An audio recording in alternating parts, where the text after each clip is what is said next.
Mi nombre es Lucía Murel, soy la directora general de Aula 21, soy la fundadora de esta escuela que ya tiene 27 años y los quiero invitar a un recorrido de aula abierta pero virtual. Hey baby, love it, and say oh. I'm waiting. The night wants us to be free. So meet me at the dark end of the station. I'm shaking. ¿Qué mostramos en las experiencias que hicieron los chicos durante el año y que tratamos de que sean muy variadas, que sean muy diferentes, porque la idea es estimular chicos que tienen potencialidades diferentes en sus propias fortalezas. Y para eso, digamos, hay como un abanico, ustedes van a ver, un abanico de diferentes actividades, porque cada uno de ellos seguramente será estimulado por alguna y participará con más entusiasmo de alguna que de otra. Esto implica no solamente trabajo que mostramos trabajos de las materias o de diferentes actividades, sino también los trabajos colaborativos, que son una marca en el orillo de aula, porque siempre nos importó juntar el conocimiento y no, como hace el secundario, cortarlo en pedacitos. El desafío es lograr que los chicos aprendan, y para lograr eso, digamos, que pareciera las escuelas están hechas para que los chicos aprendan, pero esto es una magia que ocurre sí o no, y depende del estímulo que el chico tenga, de lo que, digamos, la escuela sea capaz de estimularlo para que sea un real aprendizaje o sea un adoctrinamiento que va a olvidárselo en cuanto llegue a la esquina. Nosotros, se calcula que la cantidad de conocimientos que nos quedan del secundario es un 10% con mucha suerte.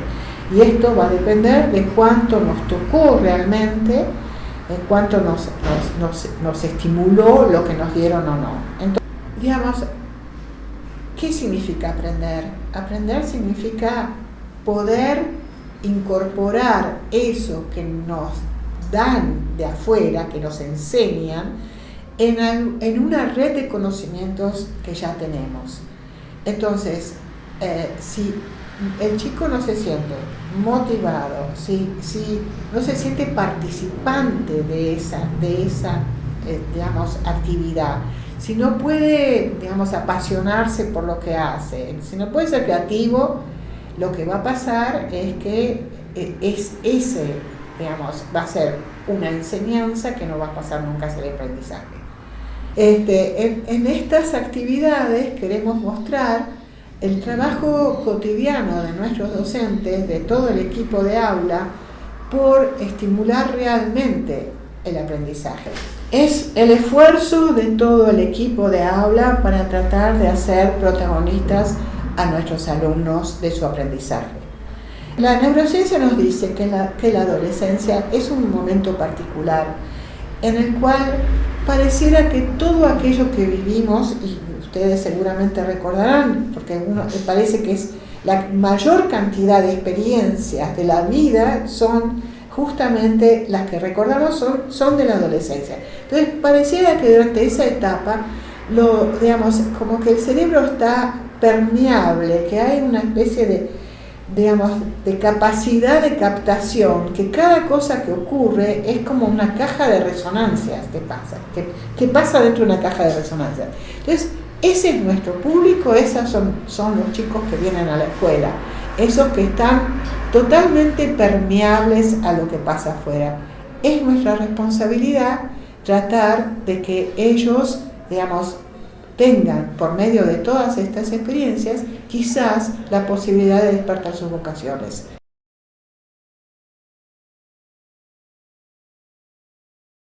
Elegimos el tema de vida en comunidad este año para la muestra como una excusa para articular todos los proyectos colaborativos que hacemos en la escuela.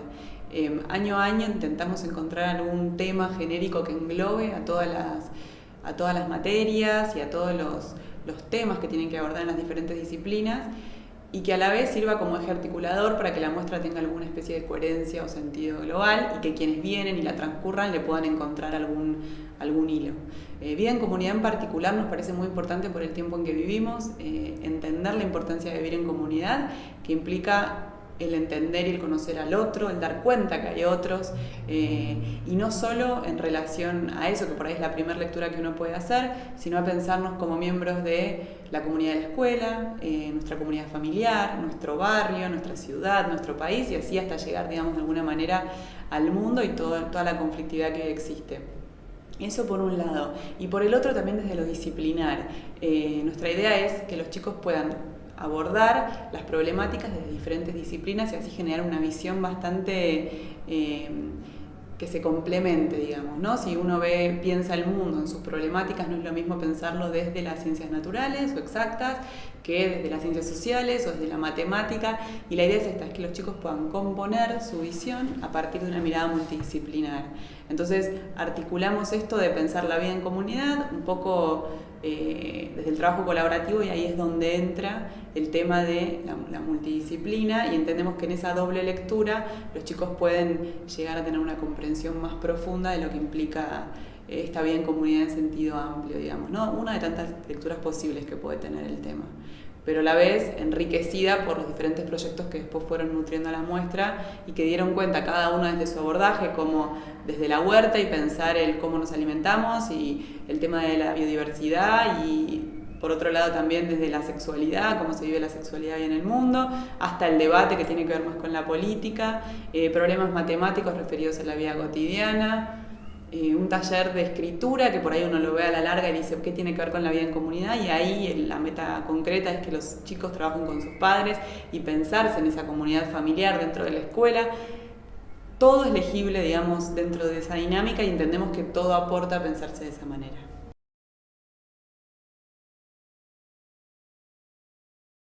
Bueno, nosotros en la escuela le damos mucha importancia a los trabajos colaborativos, nos parece que son fundamentales para el aprendizaje de los estudiantes, y básicamente por una razón me parece bastante simple, y es que el trabajo colaborativo permite a los estudiantes aprender a pensar de diferentes maneras un mismo tema. Y eso es algo que a nosotros nos interesa mucho, para que nuestros estudiantes entiendan que un historiador puede ver un tema de una manera, ese mismo tema puede ser visto por un psicólogo de otra manera, por un biólogo, por un artista, y eso me parece que es la razón principal por la cual nosotros propendemos a ese tipo de trabajo.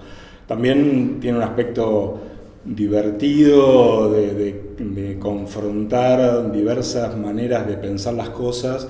Digo divertido porque los estudiantes mismos empiezan a jugar de diversas maneras pensando en lo mismo, así que bueno, creo que principalmente ese es el motivo.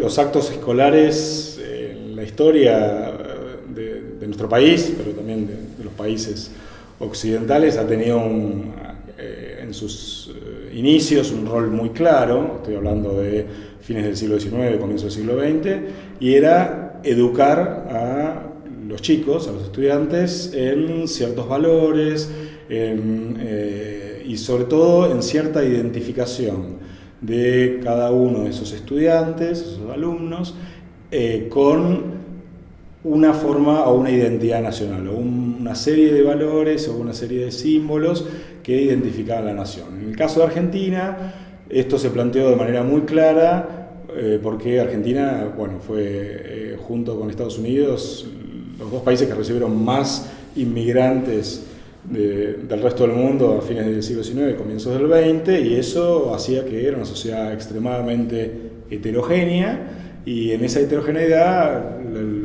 los que estaban a cargo del gobierno pensaban que había un peligro, ¿no? Y y que la manera de resolver ese peligro en parte era enseñarle a los hijos de esos inmigrantes que su idioma era el español, que sus héroes eran San Martín y Belgrano y que su bandera era la celeste y blanca, y eso te diría que cumplió un rol, fue muy eficiente por muchísimos años, es decir, ese mensaje que se quiso hacer llegar efectivamente llegó y cumplió un rol. Esa manera de entender los actos escolares como parte de ese dispositivo entró en crisis hace un tiempo, y me parece muy bien que haya entrado en crisis, porque los estudiantes, los profesores, los padres, sabemos que esos héroes que tanto se alababan en los actos escolares tenían debilidades, tenían más de una lectura posible, y bueno, en ese sentido había ahí mucha resistencia, o hay mucha resistencia a mantener ese sistema que se ve en el acartonamiento que tenían esos actos antes. Para mí, de todas maneras, los actos escolares todavía mantienen un rol importante, y ese rol es el siguiente. Para mí esos actos recuerdan los momentos fundacionales o los momentos más importantes de nuestra historia, y en vez de bajar un tipo de discurso claramente como se hacía antes, lo que se trata es de decir, bueno, estos actos son importantes, y que vos como estudiante, y vos como estudiante, y vos como profesor, y cada uno de nosotros tenga la oportunidad de juntarse, conversar, discutir, pelearse, y sacar conclusiones individuales acerca de la importancia de San Martín, de Belgrano, de Sarmiento, de Rosas. Bueno, hace a la identidad nacional de nuestra actualmente, hace a el rol que tiene que tener uno como ciudadano. Me parece que tiene que tener una opinión formada acerca de su propia historia y qué es lo que rescata y qué es lo que no rescata. Entonces, en esa cuestión, en esa búsqueda, de nuevo, antes tenía un rol claramente casi de bajada de línea, ¿no? Hoy es más de decir, bueno, pensemos, esto es lo que pensamos varios, o hay diferentes visiones acerca de San Martín, por ejemplo.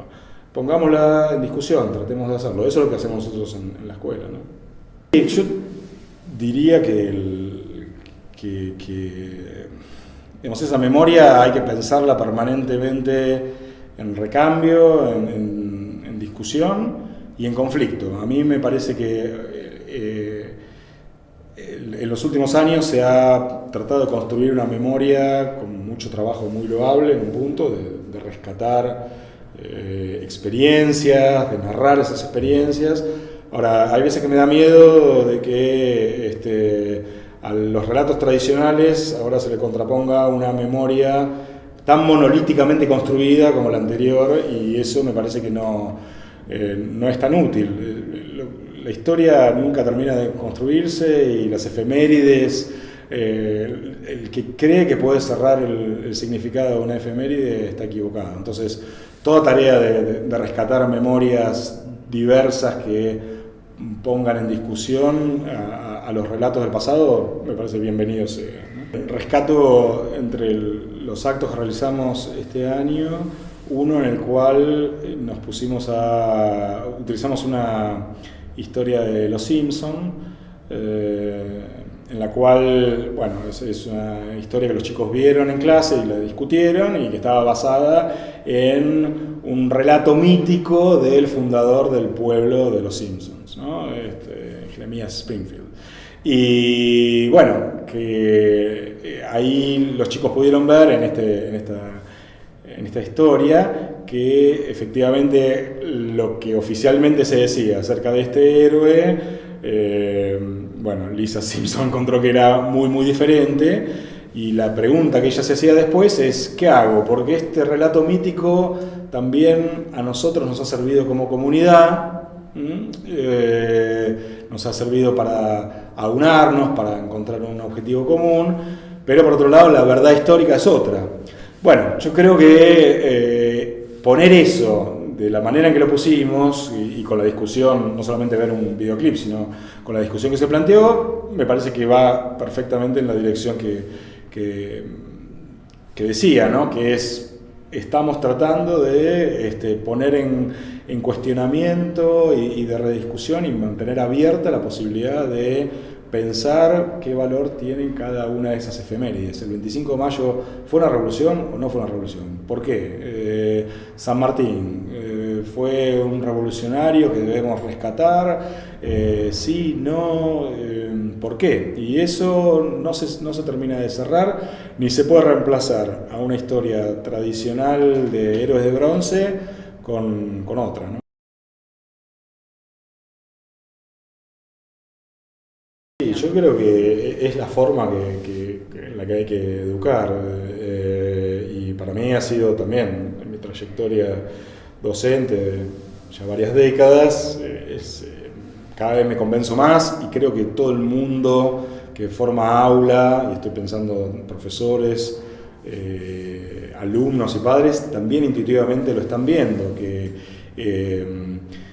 primero de todo me parece que la primera cuestión a pensar en esta modalidad es el estudiante. Es decir, cómo el estudiante se vincula con lo que va a aprender, qué significa discutir, qué significa leer, qué significa pensar críticamente y creativamente. Todo eso tiene que partir de una pregunta que le interese al estudiante. Y yo creo que es difícil no hacer interesar a un estudiante, adolescente, que está con intención de poner en cuestionamiento un montón de cosas, que tiene la frescura de poder pensar un montón de cosas de nuevo. Bueno, esa modalidad de darle al estudiante la posibilidad de que repiense, de que ponga en discusión a la autoridad, está en la intención de nuestro trabajo y me parece que está permanentemente ahí presente. Entonces partimos de esa base, no solamente para hacer una operación de bajar muñecos o de bajar estatuas, sino de que cada uno piense efectivamente en lo que hace. Vuelvo al ejemplo de Lisa Simpson. Nosotros no solamente mostramos que detrás de la historia oficial hay otra historia, ¿no? en esta historieta, sino también, y sobre todo, el dilema moral que se le presenta a Lisa Simpson cuando tiene que decidir entre mantener esa historia oficial o desenmascararla y desilusionar a un montón de gente. Bueno, ese problema moral se le presentó a los estudiantes y creo que prende la semilla a cada uno de nuestros alumnos, de decir, bueno, la verdad que la construcción de la historia termina produciendo una cantidad de efectos muy, muy importantes como ciudadanos, como país, y que no los podemos evitar, porque todos sabemos o intuimos que hoy en día, ya es casi perogrullesco, que detrás de una historia consagrada hay otra historia, ¿no? Entonces, en ese sentido, para mí, va completamente en la dirección de pensar críticamente, autónomamente, que la escuela propone, ¿no? Este año, en realidad a fines del año pasado, cuando estábamos planificando en 2015, pensamos en que todos los años tenemos la instancia de tener varias jornadas con suspensión de clases que son obligatorias, donde nos reunimos con todo el cuerpo docente y abordamos temáticas que suelen, por lo general históricamente, abordar temas coyunturales, o sea, temas de la época del año o temas que surgían en función de las problemáticas más ocasionales de la escuela.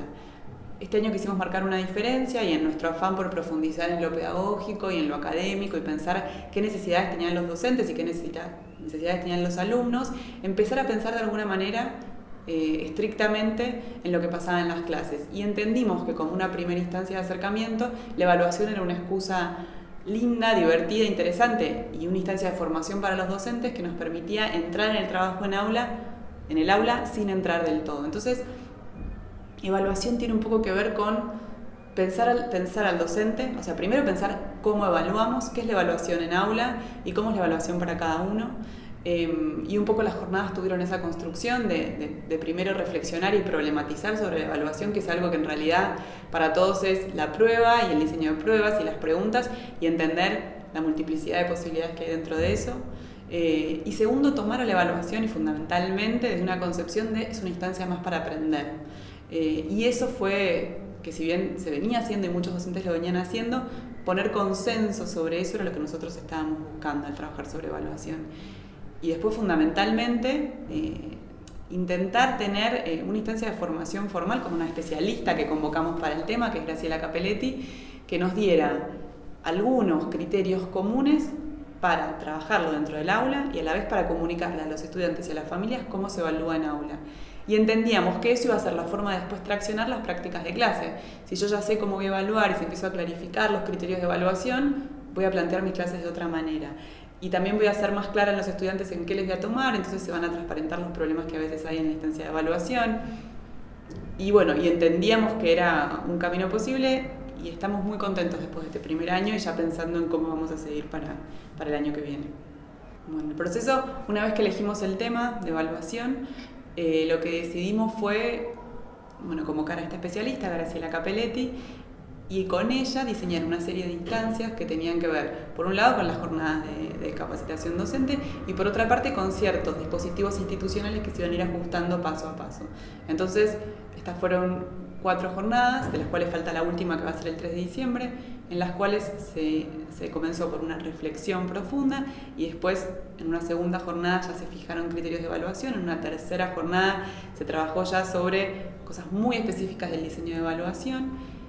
Y en la cuarta jornada que vamos a tener ahora, vamos a trabajar en un foro de presentación de experiencias. La idea es que los docentes de la escuela puedan presentar el trabajo que hicieron y mostrar de qué manera se fortaleció su proceso evaluativo y también qué debilidades encontraron en el camino. Eso en lo que respecta a las jornadas. Y por otra parte, la escuela en sí lo que hizo fue facilitarle a los docentes ciertos dispositivos que los ayudaron a organizar. Después de la jornada en la que se fijaron criterios de evaluación, se entregó a todos los docentes una nómina, un papel donde se indicaba cómo comunicar a los alumnos los criterios de evaluación y se solicitó a todos los docentes que anticiparan los criterios a los alumnos. Después, ahora por ejemplo que estamos llegando al periodo final, también se ajustó la grilla que se usa para evaluar en el periodo de diciembre y se le agregó a los temas que se le toman a los alumnos la forma de abordar de la evaluación. Y todo eso tiene que ver con un trabajo que se fue haciendo lentamente durante el año y que permite hacer ajustes. Entendemos que es algo procesual y que no es algo que por ahí haya cubierto al 100% de los docentes, pero sí tuvo muy buena recepción, sobre todo porque los docentes reconocieron la instancia como una instancia formativa y de aprendizaje más allá de su trabajo en aula.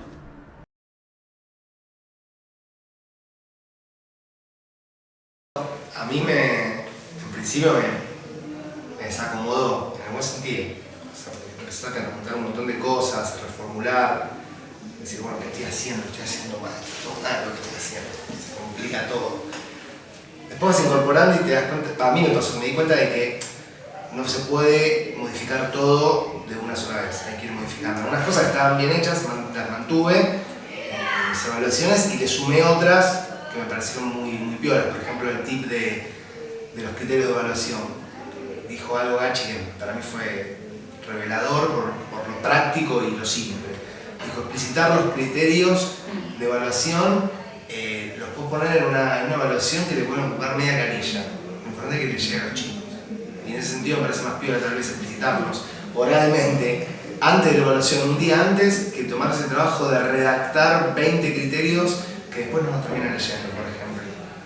En ese sentido me parece que es más, ¿por qué lo propongo como ejemplo eso? Porque tiene un poco la impronta de Gachi, no ser práctico. O sea, práctico en el sentido de que lo que hagamos que sea para mejorar, no que sea un poco así. Bueno, obviamente hablar antes de la evaluación, explicitar qué vamos a tomar, cómo lo vamos a hacer, hablar después de la evaluación, que la puesta en común después de la evaluación sea parte de la evaluación.